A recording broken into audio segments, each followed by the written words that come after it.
I love Mohammad, I love Mohammad. আসসালামু আলাইকুম প্রিয় বন্ধুরা, আজকের মোদি এবং যোগীর আদা বেটা করব। ভিডিওটি আপনারা শেষ পর্যন্ত দেখবেন। আই লাভ মোহাম্মদ লেখার জন্য 25 জনকে কেন অ্যারেস্ট করেছে, এর ভিতরে কিন্তু 3টি গোপন রহস্য আছে। প্রত্যেকটা গোপন রহস্য আজকের আপনাদেরকে জানাবো। আমার এই কদিন ঠান্ডা লেগে আছে প্রচন্ড, তবু আজকের আমি ভিডিও বানাতে বাধ্য হচ্ছি। আই লাভ মোহাম্মদ লেখার জন্য কেন অ্যারেস্ট করেছে, প্রথম নম্বর গোপন রহস্য হচ্ছে নরেন্দ্র মোদি এবং যোগী দেখেছে গোটা বিশ্ব জুড়ে প্রতিদিন 6000 করে অন্য ধর্মের মানুষ কালেমা পড়ে ইসলাম ধর্ম গ্রহণ করছে। প্রত্যেকদিন 6000 মানুষ। মোদি এবং যোগী দেখেছে যে আমাদের ভারতবর্ষে তো হিউজ পরিমাণে হিন্দু জনসংখ্যা আছে, আস্তে আস্তে ইসলাম গ্রহণ তারা করবে না তো, একে একে সবাই ইসলাম ধর্মেতে চলে যাবে না তো। এই ভয়ে কিন্তু মোদি এবং যোগী মুসলিম ধর্মের মানুষকে ধমকানো চমকানোর চেষ্টা করার জন্য 25 জনকে অ্যারেস্ট করেছে। লাস্টে দেখা গেল গোটা ভারতবর্ষের মানুষ এখন I love Mohammad, I love মোহাম্মদে পাগল হয়ে গিয়েছে। 25 জনকে আটকানোর চেষ্টা করেছিল, কিন্তু ভারতের কোটি কোটি মুসলমান আজ I love Mohammad, I love মোহাম্মদে পাগল হয়ে গিয়েছে। এতে কি লাভ হলো? আমার তো মনে হয় এই আই লাভ মোহাম্মদের কারণে এখন প্রতিদিন আগে 6000 করে মানুষ ইসলাম ধর্ম গ্রহণ করত, আই লাভ মোহাম্মদের কারণে আরো প্রত্যেকদিন 1000 করে মানুষ ইসলাম ধর্ম গ্রহণ করবে। কারণ সমস্ত অন্য ধর্মের মানুষরা তো দেখছে যে মুসলমানেরা তারা জীবনের ভয় করে না।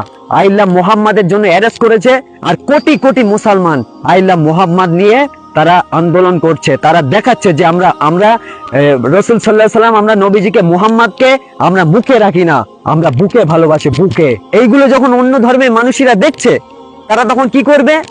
মুহাম্মদকে, যে মুসলমানেরা এত ভালোবাসে মুহাম্মদকে, সেই মুহাম্মাদের জীবনীগুলো পড়বে। আর যে ব্যক্তি মুহাম্মাদের জীবনী পড়বে সে মুহাম্মাদের প্রেমে পাগল হতে বাধ্য হবে, ইসলাম ধর্মের প্রেমে পাগল হতে বাধ্য হবে। তাহলে লাভটা কি কার হলো?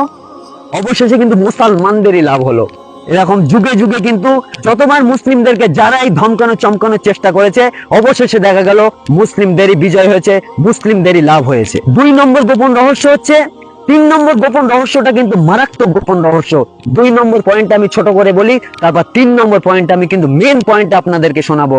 2 নম্বর পয়েন্ট হচ্ছে মোদি এবং যোগী চাইছে যে গোটা ভারতবর্ষটাকে হিন্দুদের দেশ করতে, হিন্দু রাষ্ট্র করতে। তাতে কি হবে? কাজ করা হবে। কারণ তাম বিশ্বে 57টি মুসলিম দেশ আছে, মুসলিমদের দেশ আছে 57টি। তা আমাদের কি লাভ হচ্ছে? আমাদের নামে দেশ আছে, আমাদের লাভটা কি হচ্ছে? তাই একটা যদি হিন্দুদের দেশ হয়, ভারতবর্ষে একটা যদি দেশ হয়, তাতে কি লাভ হবে? কাজ করা হবে। 3 নম্বর পয়েন্ট গোপন রহস্য হচ্ছে যে মোদি এবং যোগী এরা কেন চাইছে যে এই ভারতবর্ষটাকে হিন্দু রাষ্ট্র করতে। নিশ্চয়ই এর ভিতরে কিন্তু গোপন বড় রহস্য আছে।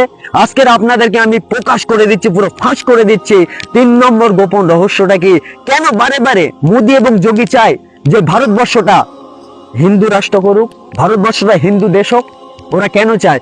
ওরা চায় যে এই ভারতবর্ষটা হিন্দুদের দেশ করে দেব, আর আমরা যখন মারা যাব তখন হিন্দু ধর্মের মানুষরা আমার যেন পুজো দেয়। যোগী ভাবছে এবং মোদি ভাবছে আমাকে যেন পুজো করে। অলরেডি আপনারা স্ক্রিনে দেখতে পাচ্ছেন যে তারা এখনো বেঁচে আছে, নরেন্দ্র মোদি বেঁচে আছে, কিন্তু এখনো দেখতে পাচ্ছেন ওর মূর্তি তৈরি করা হয়েছে। অলরেডি ওর মূর্তি তৈরি করা হয়েছে এবং গালে প্রসাদ দেওয়া হচ্ছে। ওর অলরেডি পুজো করা শুরু করেছে, মোদিকে অলরেডি পুজো করছে, আপনারা দেখতে পাচ্ছেন। আর আমি হিন্দু ধর্মের মানুষদেরকে বলতে চাই, আপনারা এখনো চুপ করে বসে আছেন। এটা যদি আমাদের মুসলিম ধর্মে হতো, কোন ব্যক্তি যদি বলতো যে আমি নবী, কি অমুক ব্যক্তি নবী, তা গোটা ভারতবর্ষের মানুষ নয়, তাম গোটা বিশ্বের মানুষ ওই ব্যক্তির বিরুদ্ধে প্রতিবাদ করত। কেন? ওই ব্যক্তি আমাদের ইসলাম ধর্মকে ক্ষতি করছে।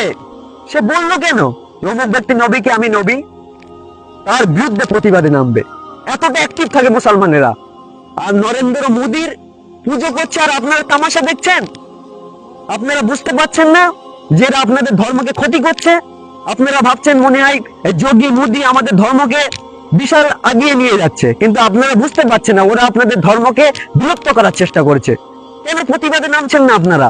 যে কেন পুজো করবে, কেন দেবতা বলবে, মোদিকে কেন দেবতা বলা হবে? আপনারা কেন প্রতিবাদে নামছেন না? সারা জীবন দেখে এসেছে আমার বাপ চাচারা, গোটা পশ্চিমবাংলার মানুষেরা কাঁধে কাঁধ মিলিয়ে হিন্দু মুসলমান একসাথে খেয়েছে, একসাথে খেলেছে, একসাথে বাজারে ঘুরেছে, একসাথে স্কুলে গিয়েছে, তারা গোলায় গোলায় চলেছে। আজ ওরা রাজনৈতিক কারণে হিন্দু মুসলমান বিভেদ করে দিয়ে ঝামেলা করার চেষ্টা করছে। আপনারা বুঝতে পারছেন না?